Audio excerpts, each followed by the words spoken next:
Okay, so today I have a little bit of an oat milk chai, and I did that. I put my foots in it. I hope that your week is off to a good start, that you are well.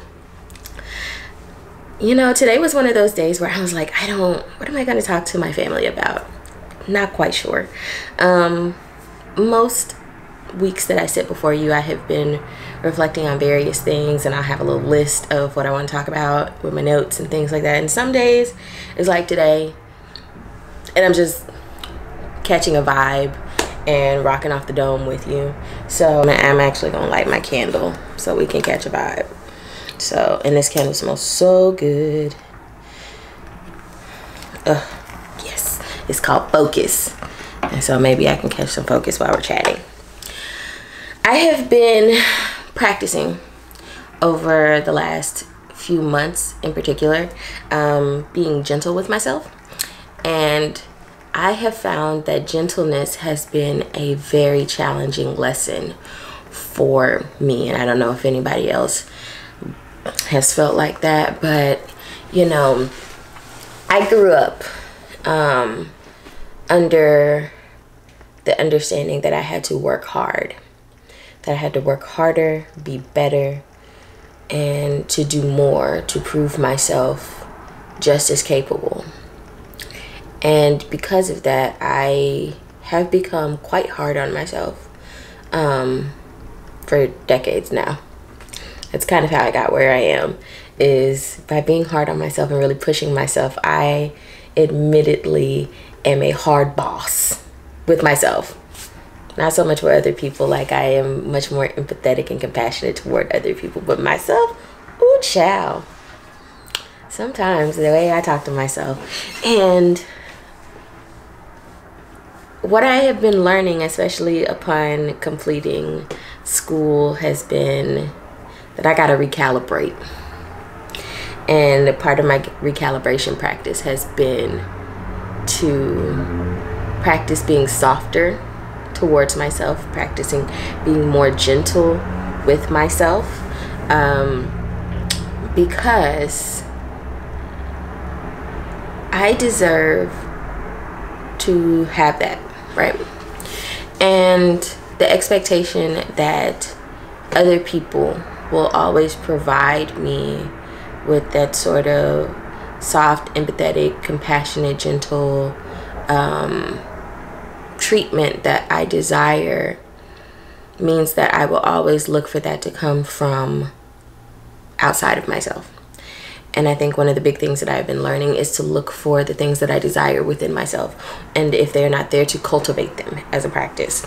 So when it comes to gentleness, I have sort of reframed even how my days go, because right now I am a full-time creative entrepreneur, but also I'm getting ready to look for work as a professor at a university. And so that's a bit of a full-time job in and of itself, yeah.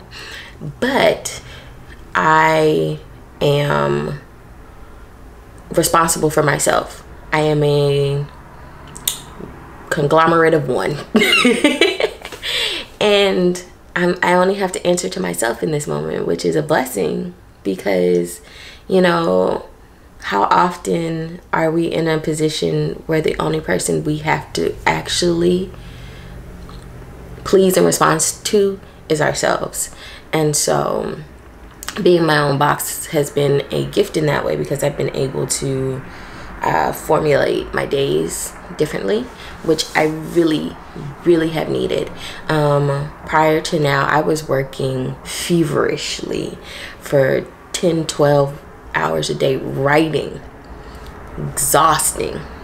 Shit's exhausting, let me tell you.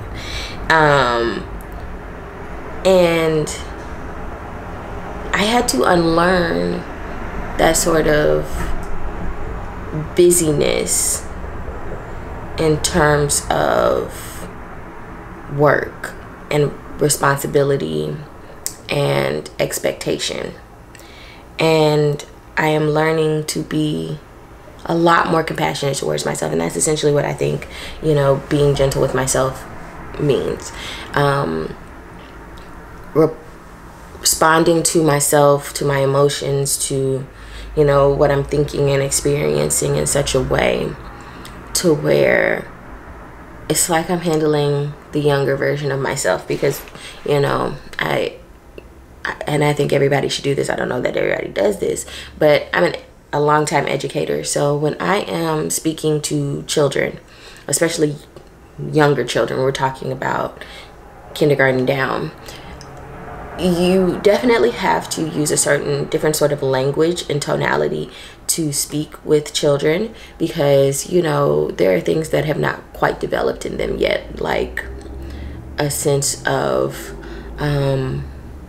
rationality to the degree we're used to, or language, like they don't have the vocabulary and understand certain things, nuance. Kids don't understand nuance in certain ways.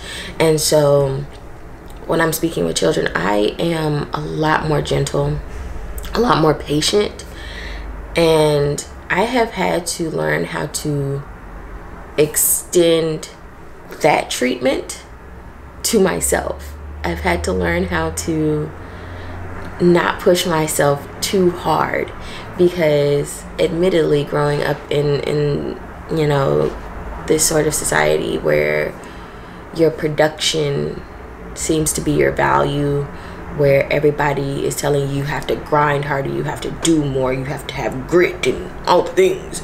And so I have really come to hate that. I really have come to hate that for myself and others, because I've lived that for well over 20 years.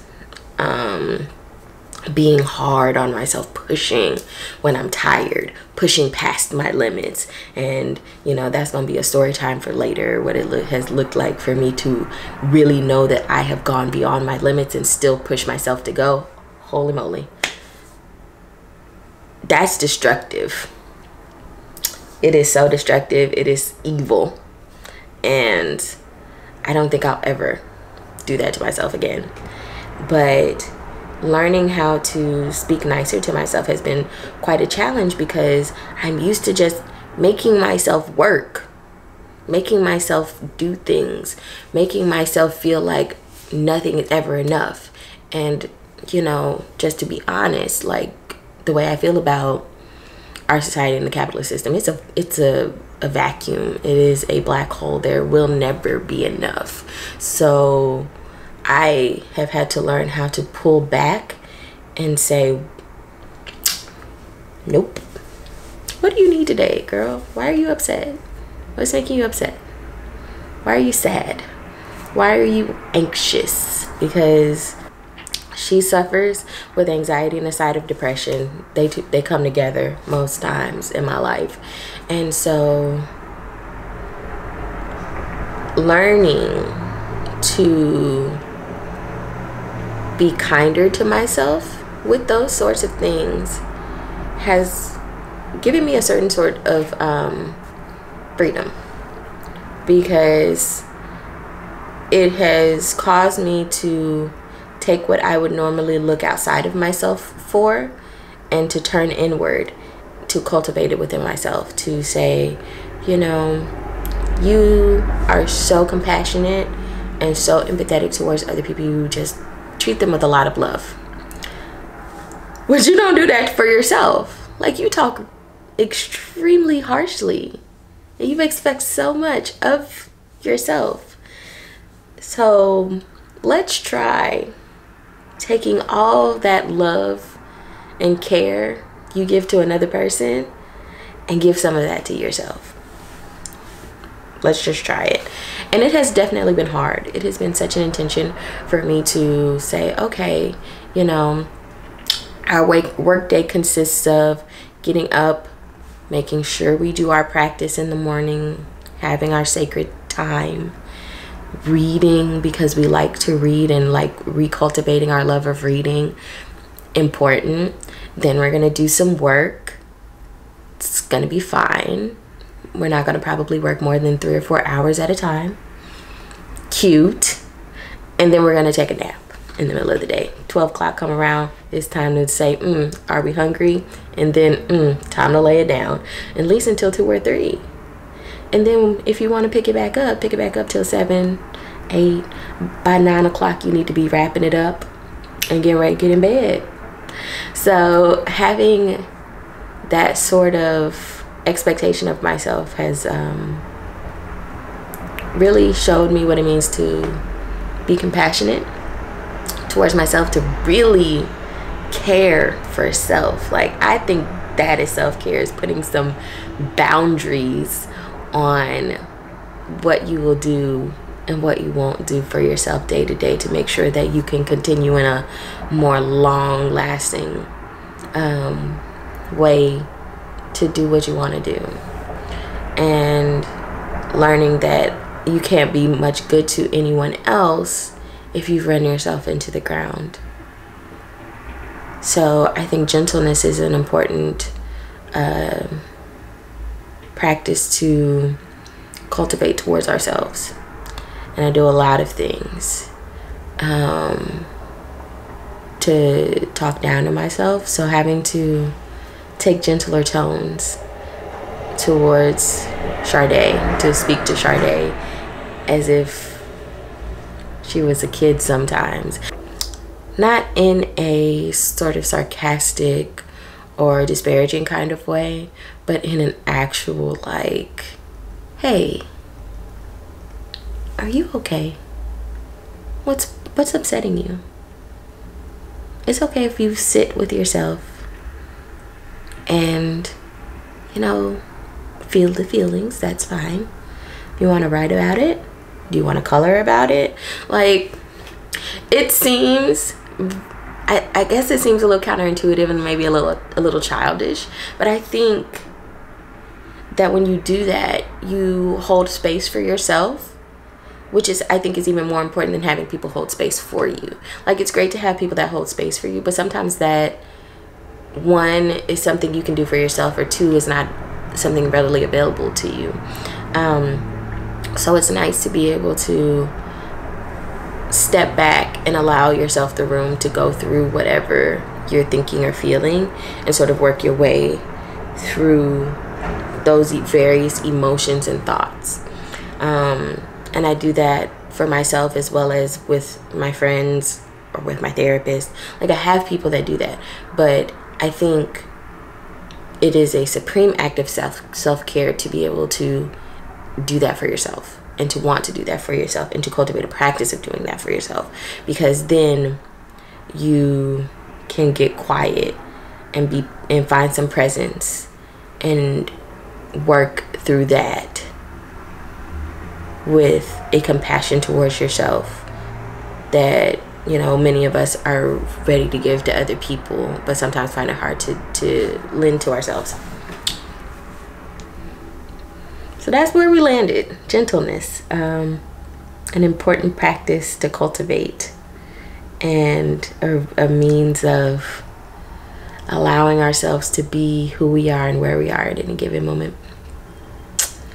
What do y'all think about gentleness? Do you practice gentleness for yourself, or is it something that I'm not alone in needing to work through? I pray that you have a wonderful day, a wonderful week, that you find some time to be gracious towards yourself, to practice some gentleness, to talk nice to you, because I'm gonna work on talking nice to myself. And if you think this is helpful to yourself, or will be helpful to someone else, please share it. It helps the algorithm or whatever, the YouTube people, to put my stuff in front of more people, so that, you know, we can grow the tribe. I love you all, and I'll see you in the next one. Bye.